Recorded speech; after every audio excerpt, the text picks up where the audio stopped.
brothers and sisters. So we witness and we race.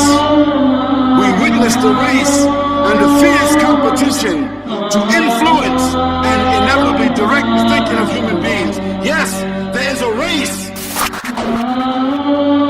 There's a competition, a very fierce competition to do what?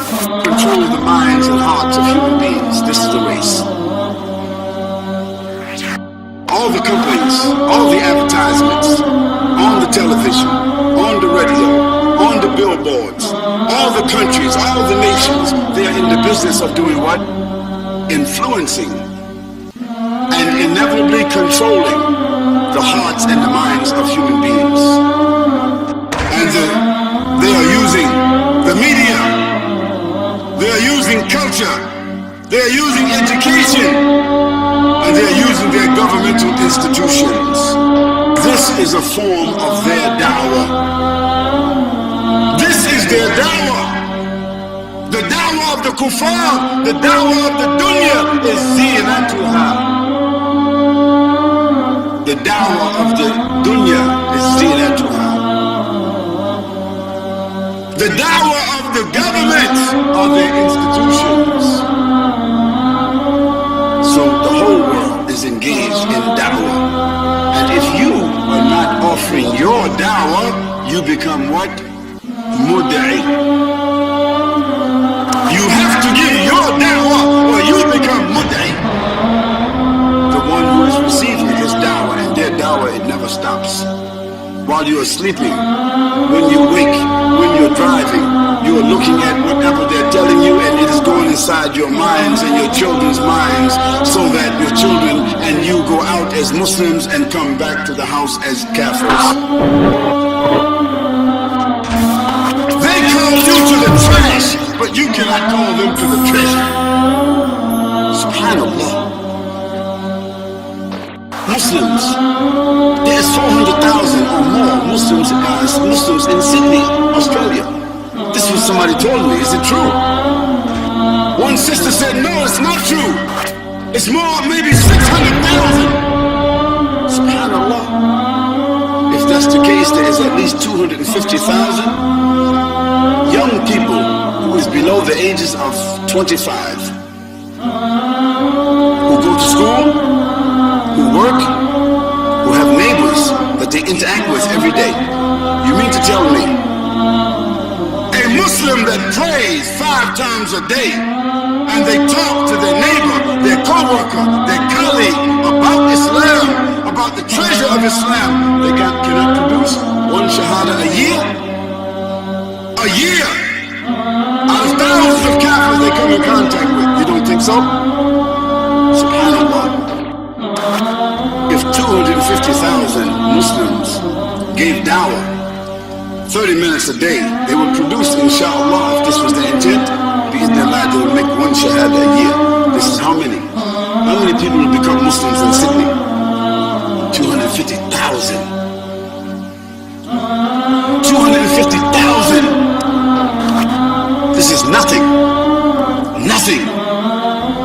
Because the dawah of Islam is more powerful than the A-bomb, more powerful than the H-bomb, more powerful than the N-bomb. The Kafirs, they have the atomic bomb, they have the hydrogen bomb, they have the neutron bomb. They will be dropping those bombs very soon. Yes, they will be. But Allah subhanahu wa ta'ala, He gave to us the D-bomb, the dawah bomb.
So nobody will say that Khalid Yasin came to Sydney, Australia and told the Muslims to make a bomb. Dawah, bomb means the explosion which comes from inviting people to Allah subhanahu wa ta'ala, and that which changes their hearts and their minds. It takes no hostages. It destroys no building. It causes no blood and breaks no bones. It changes lives. It penetrates hearts and minds. The kalam of Allah subhanahu wa ta'ala, the sweetness and the beauty of the Prophet sallallahu alaihi wasallam's behavior. We are the ones that carry this bomb. It's with us, but we don't use it. Oh Muslims, we are frightened. We are impressed, we are intimidated by the use of these bombs, the A-bomb, the H-bomb, and the N-bomb. That's what we talk about. Yet we have been given the most beautiful and powerful bomb, the D-bomb. Through the use of these other bombs, certainly, it will bring about the destruction and annihilation of civilizations. But through the D-bomb, we can introduce the promise of guidance, morality, and inspiration. We can change the world through dawah. We can change our conditions through dawah. We can change our circumstances through dawah. We can change the perception of non-Muslims with dawah. We can change and remove the distortions and the misconceptions through dawah. Yes, through dawah. We can remove the inferiority complex that the Muslims have concerning themselves and Islam. Dear brothers and sisters, through the dawah, we can change ourselves, we can change our families, we can change our society, and inevitably through the dawah, we can change the world.